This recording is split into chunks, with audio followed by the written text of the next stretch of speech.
विद्यार्थियों का हार्दिक अभिनंदन और स्वागत।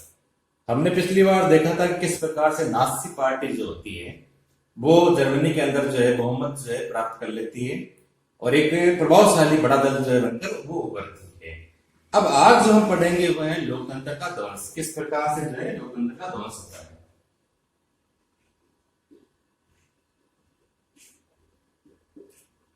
लोकतंत्र का ध्वंस। तो आज की जो हेडिंग जो है लोकतंत्र का ध्वंस, इसके बारे में हम अध्ययन करेंगे। ध्वंस का मतलब था किस प्रकार से लोकतंत्र जो होता है वो समाप्त हो जाता है, किस प्रकार से। पहले तो हिटलर जो होता है वो जनता का दिल जीतना चाहता है, पार्टी बनाता है, लेकिन फिर किस प्रकार से जो है वो लोकतंत्र का विरोधी बन जाता है, उस पूरी घटना का जो है हम आज अध्ययन करेंगे। तो अब जो घटना जो आ रही है वो घटना आ रही है 30 जनवरी 1933 की। 30 जनवरी 1933। ये जो समय जब होता है तो हिटलर जो होता है या नाजी पार्टी जो होती है वो काफी प्रभावशाली बन जाती है। तो ऐसी स्थिति में क्या होता है कि वहां के जो राष्ट्रपति जो होते हैं,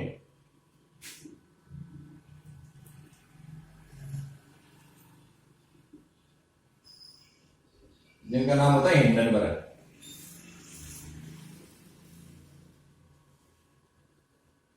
राष्ट्रपति क्या नाम है? हिंडनबर्ग।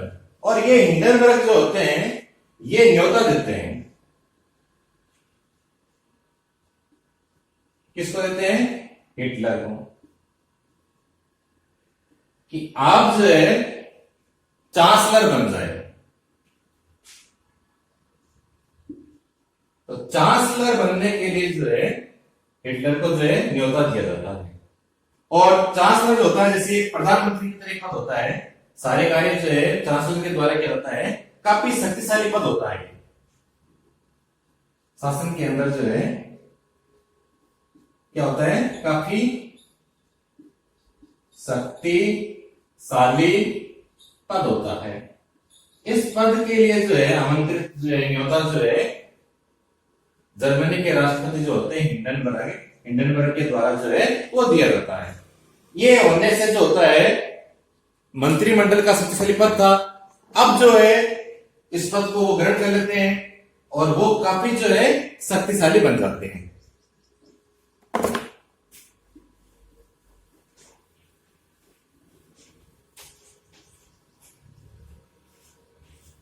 जैसे ही वो इस पद को ग्रहण करते हैं उसके बाद सत्ता हासिल करने के बाद जो है क्या करते हैं वो जान लीजिए। सत्ता हासिल कर लेते हैं कौन?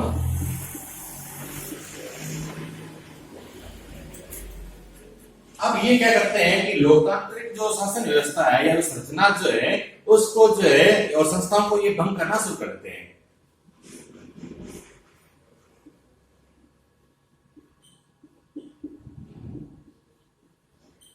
लोकतांत्रिक शासन की संरचना संस्थाओं को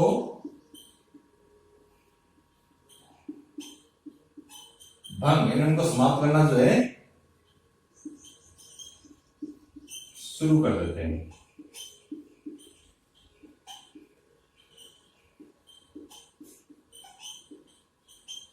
तो दोबारा ध्यान दीजिए, लोकतांत्रिक शासन की जो संरचना जो थी, संस्थाएं जो थी, इनको भंग करना शुरू कर देते हैं। कौन करते हैं? हिटलर। जैसे ही वो सत्ता हासिल कर लेते हैं, उनको ये चांसलर का पद जो है मिल जाता है, उसके बाद जो है इस प्रकार की घटनाएं जो है करना शुरू कर देते हैं। अब जो है ये क्या चाहते हैं कि इनके विरोधी जो है, हिटलर क्या चाहता है कि इनके जितने भी विरोधी जो है उनको किस प्रकार से हटाया जाए।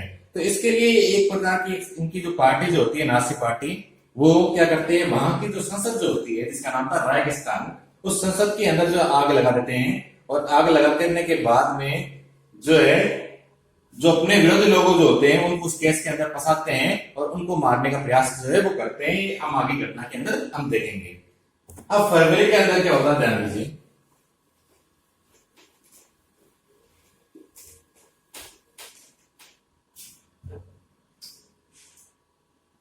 फरवरी,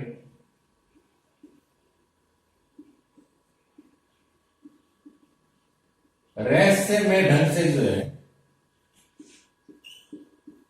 वहां की जो संसद होती वहां पर आग लग जाती है।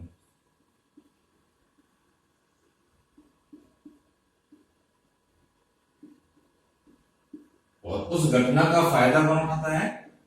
नाजी पार्टी या हिटलर के द्वारा जो है इस घटना का जो है फायदा जो है उठाया जाता है। तो हिटलर के द्वारा जो है ये जो फरवरी के अंदर रहस्यमय ढंग से जो आग लगती है उस चीज का जो है फायदा उठाया जाता है। हालांकि इस घटना के अंदर इन्हीं की पार्टी के लोगों का जो है वो हाथ होता है। तो अब ये क्या करते हैं, इनके लिए जो है अपने विरोधियों का जो है हटाने का रास्ता जो होता है वो साफ हो जाता है। तो ये क्या करते हैं 28 फरवरी के लिए, 28 फरवरी को जो है ये एक प्रकार से जो है अग्नि अध्यादेश जो है ये जारी कर देते हैं।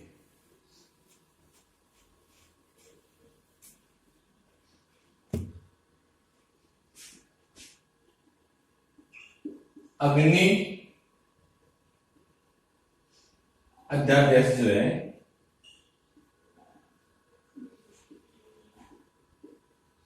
फायर डिक्री, ये इनके द्वारा जो है अध्यादेश का मतलब एक प्रकार से आदेश जारी कर देना और उन आदेश का पालन जो है लोगों को या जितनी संस्थाएं जो होती है सरकारी उनको मानना पड़ता है। अब इसके अंदर जो आदेश जो जारी किए जाते हैं 28 फरवरी 1933 के अंदर 1933 के अंदर ये जो आदेश जो जारी किए गए थे वो क्या कहते हैं कि अब जो है लोगों को जो है अभिव्यक्ति वो अपनी बात को रख नहीं सकते हैं। प्रेस की स्वतंत्रता जो थी वो समाप्त हो जाती है कि वो कोई भी प्रेस होती है जो अखबार वगैरह छापते हैं वो नास्तिक पार्टी के बारे में कुछ छाप नहीं सकती है। लोगों को सभा करने की जो आजादी जो थी वो उनसे जो है छीन ली जाती है। ये अधिकार जो है अनिश्चित काल के लिए जो है निलंबित कर दिए जाते हैं। तो पहला है अभिव्यक्ति,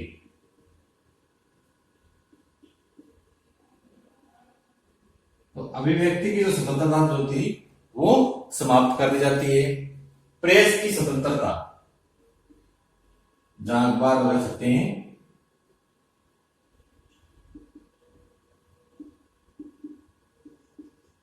और तीसरे जो है सभा करने की स्वतंत्रता।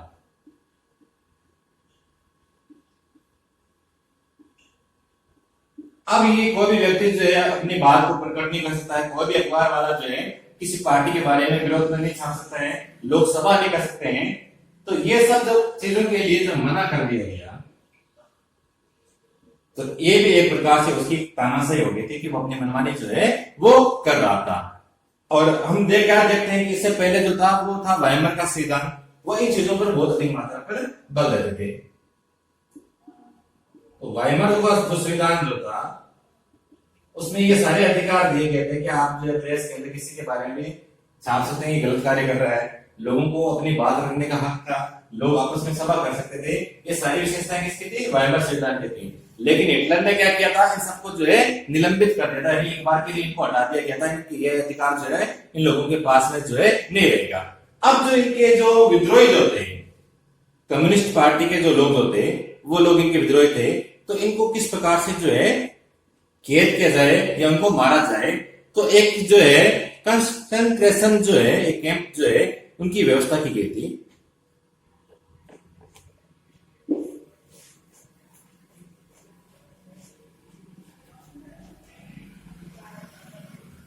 तो ध्यान देंगे कि कंसंट्रेशन जो कैंप जो थे उनके द्वारा जो है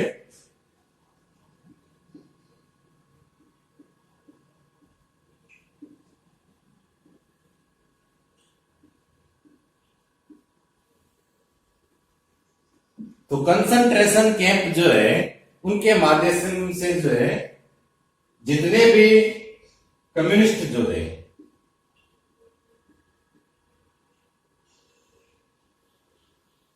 अब कंसंट्रेशन कैंप क्या होते हैं कि बिना किसी कानूनी आधार के जो है लोगों को जो है कैद कर लेते थे या फिर उनको जो है एक साथ लोगों को मारा जाता था। तो ये इस कंसंट्रेशन कैंप के द्वारा जो है कार्य किया जाता था। तो इस प्रकार से अपने विद्रोहियों को जो है सजा देने के लिए जो है कंसंट्रेशन कैंपों की स्थापना जो है हिटलर के द्वारा जो है की गई थी, और इसको दे रहे थे कम्युनिस्ट पार्टी के लोग जो उनके विद्रोही जो थे। इसी प्रकार के 52 जो थे अलग अलग जो लोगों के समूह जो थे उनको भी इसी के द्वारा जो है दमन किया गया था। तो 52 प्रकार के जो थे इसके अंदर अलग अलग प्रकार के लोग जो थे, तो 52 किस्म के लोगों को जो है दमन इसके अंदर किया गया था। तो 52 किस्म के 52 तरह की जो पार्टियां जो अलग अलग प्रकार के जो दल जो थे उन लोगों का दमन जो है उनको हटाना अपने रास्ते से, ये कार्य हिटलर के द्वारा जो है कंसंट्रेशन कैंप के द्वारा किया जाता था। तो बिना किसी कानून के उनको गिरफ्तार कर लेना, उन्हें मारना, इस प्रकार के कार्य जो है हिटलर के द्वारा जो है किए गए थे। अब आगे देखेंगे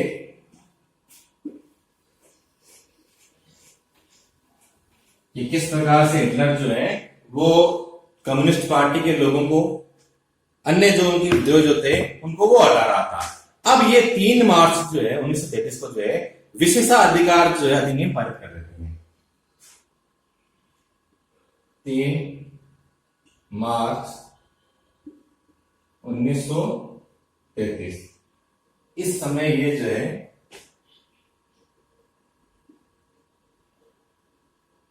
विशेषाधिकार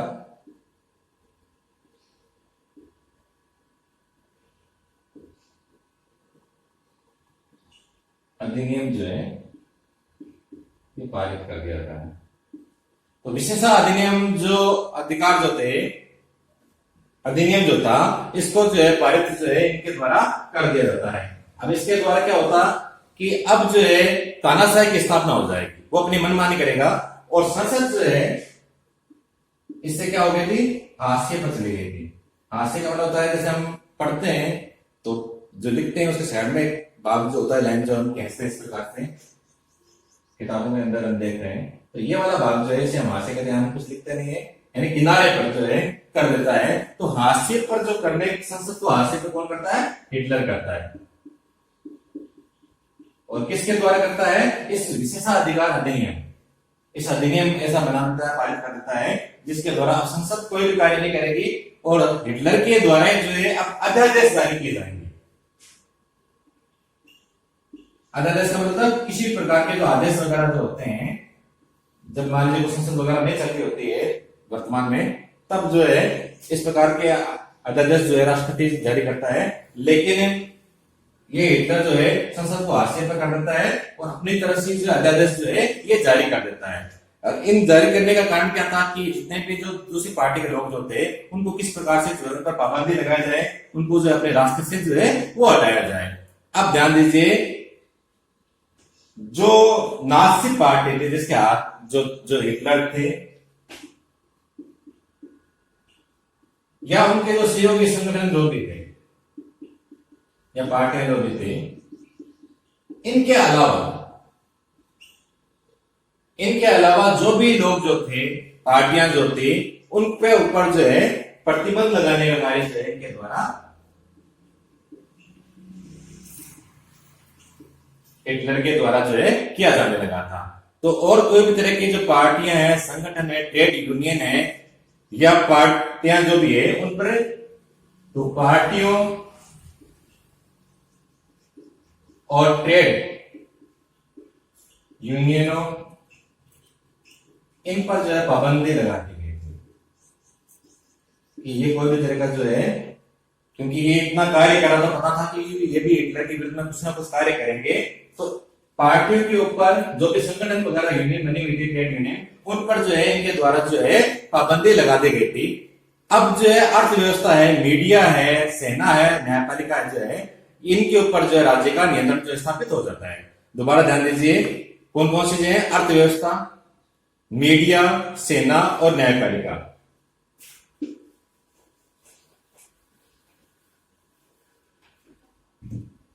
तो अब जो क्या होता है, अर्थ व्यवस्था, मीडिया, सेना, न्यायपालिका, इनके ऊपर किसका अधिकार होता है, राज्य का अधिकार। राज्य का मतलब यहाँ किससे है, हिटलर का अधिकार जो है इन पर हो जाता है कि सारे जो भी देश की अर्थव्यवस्था जो चलेगी, जो भी न्याय की व्यवस्था जो होगी, जो भी मीडिया अखबार वाले हैं या चैनल वाले हैं, जो भी उस समय जो होते थे, जो सूचनाओं को प्रकाशित करते थे, उन सब के ऊपर नियंत्रण किसका हो गया था? हिटलर का हो गया था। यानी कि राज्य के यहाँ मतलब क्या है, हिटलर से है कि हिटलर का जो है इन सब के ऊपर जो है किसी न किसी रूप में जो है इनका नियंत्रण जो है स्थापित हो जाता है। तो पूरा नियंत्रण जो है, अब क्या होता है, पूरा जो समाज जो होता है, ये क्यों किया जाता है कि पूरा जो समाज जो है वो नाजी जो होते हैं,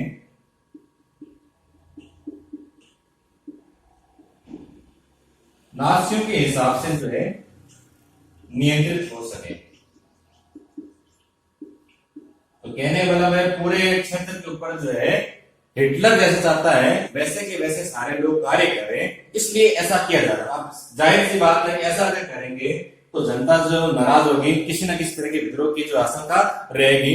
तो इसके लिए वो क्या करता है कि जगह जगह जो है अपनी पुलिस की व्यवस्था कर देता है, ताकि कोई भी व्यक्ति जो है उसके विरोध में जो है किसी भी तरह का जो है संगठन बनाना, कोई तरह की योजना बनाना, ये वो ना कर सके।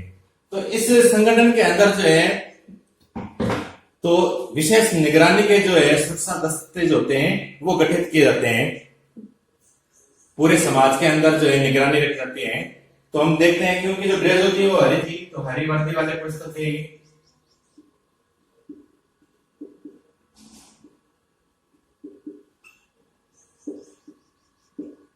SA ये भी एक तरह की उनकी पुलिस के ही प्रकार थे।